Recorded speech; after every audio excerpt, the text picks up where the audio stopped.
para korban ini berangkat dari Tanjung Ru, pantai Tanjung Ru, Malaysia, dengan membayar sejumlah uang. Ada yang sekitar Rp1.400, ada yang Rp1.500, ada yang Rp1.300 kepada agen yang bernama Man.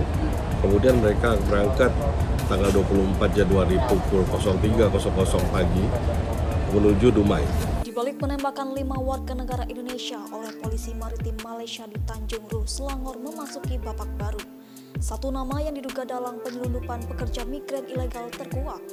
Sosok Malik muncul saat diperiksa atas Polri di Malaysia, Kombes Polisi Juliarman Eka Putra Pasaribu. WNI tersebut menyebutkan membayar kurang lebih Rp1.500 sampai Rp1.200 kepada seseorang bernama Malik untuk pulang ke Dumai. Menurut mantan NCB Interpol sebagai kepala SUB bagian kejahatan finansial internasional ini, sebanyak 20 pekerja ilegal tertipu dan dimintai 5 juta per kepala.